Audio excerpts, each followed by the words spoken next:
This is Portrait of Tracy by Jaco Pastorius. In 1976, at the time of its release, no one had ever heard anything quite like this before. By pioneering the harmonic technique on bass guitar, he was able to extend the range of the instrument and compose this magnificent piece of music. It contains moments of glorious consonance and moments of harsh dissonance. I'm going to break down a section, and I'll also give you a few tips on how you can play this yourself. But first, what is a harmonic? When you're playing an open string, you are hearing the fundamental pitch. Here we've got G. But what you don't hear is a series of notes that are higher in pitch.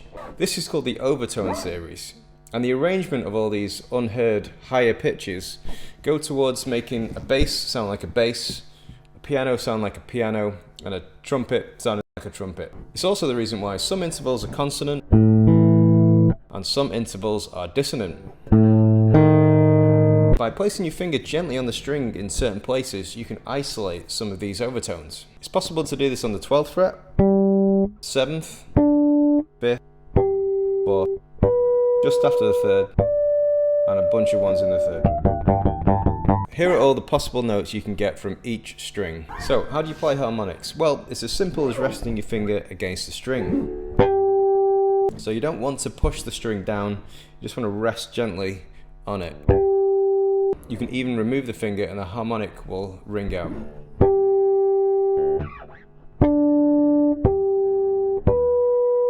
Some strings ring out easier than others. For example, the 12th fret, nice and easy. The 7th.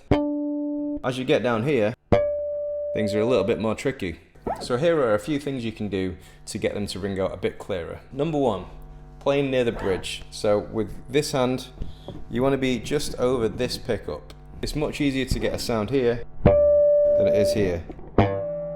So number 2, use new strings. So as the strings get older and dirtier, the grime gets inside the string and it kind of mutes the string. So if you ever play a mute, the reason why it sounds different is because you're isolating some of those overtones at the top. So new strings will let the harmonics ring through. Number 3, turn up the amp. So don't tempt injury and try and dig in harder. Let the amp do the work, and then that'll create some headroom so you can play with different dynamic ranges. Number 4, put a bit of overdrive on it. The more overdrive you use, the more the harmonics will pop out. I like to try and achieve a balance so the overdrive isn't obvious, but the harmonics are popping through nicely. So let's look at this bit.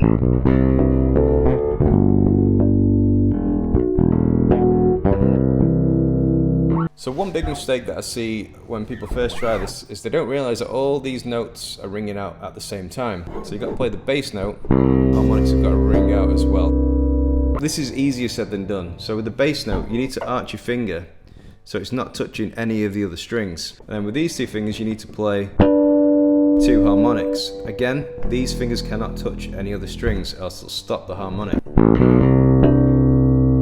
So at first, that is going to feel very strange and unnatural to play. So it's going to take a lot of practice to just be able to do this first bit. Jaco Pastorius stated in an interview that he actually played this on a fretted instrument, probably to get that precision on the C there.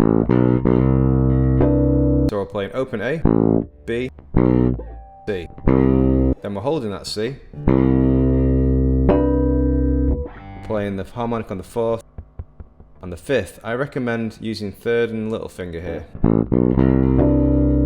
It's just a little bit natural than stretching with these fingers. While still holding the C down, you're going to play this harmonic just after the 3rd fret, and then up to this one on the 5th fret. Why did these combination of notes sound so great? It's made up of the bass note C and harmonics B and D, which are the 7th and 9th. This forms a kind of major 9 chord but without the 3rd. He also plays the G and the A, which would be the 5th and the 13th. So you could think of this as a major 13th without the 3rd. After that, we're going to play this G major 7.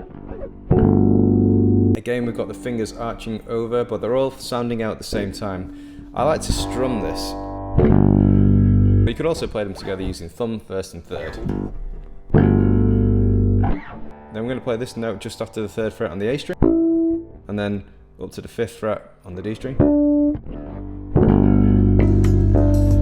This chord would be a G major 9 without the third. We have the G in the bass, the harmonics are A and F sharp, which are the 9th and 7th, and also the E and the D, which is the 13th and the 5th. So it's exactly the same chord as the C, but with these extra notes you can think of it as a 13th without the third. Then we've got this E major 7. This is probably the most difficult bit, so what you've got to do here is hold the B down, stretch up to the 6th fret, and try and get that harmonic. So it's worth saying that Jaco Pastorius had huge hands, so he had a slight advantage there. But here's a tip. Instead of trying to spread your hand out as far as it'll go, turn it on its side and fan them like this. You'll get a much easier and bigger stretch. But be careful here, if you feel lots of pain, do not play through it, take a break. So after this, we're going to play the open E, let that ring, then we're going to play both 4th frets on the D and G string. This chord has the low E, the D sharp, the B and the F sharp. This would be the root, the 7th, the 5th and the 9th. This would be another major 7, E major 7, but without the third. So the first time around we're going to go back to this C major 7 chord, but now we're going to add in this third here as well. Sounds great.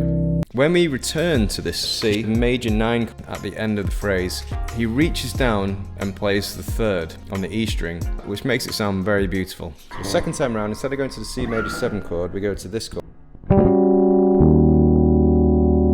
So playing the 12th, the 9th, and the 9th all together. To play these two, you need to avoid the G string. So you let those ring, and then you play the 11th.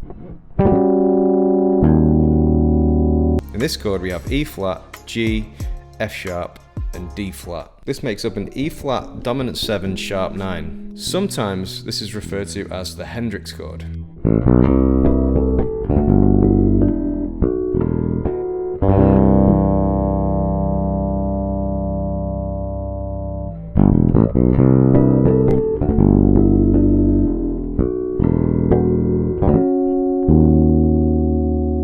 I hope you've enjoyed this series of videos on Jaco Pastorius. I've had a lot of interesting comments, so I'm going to do a video on that next. If you want me to discuss your comment, please leave one below, but thanks for watching.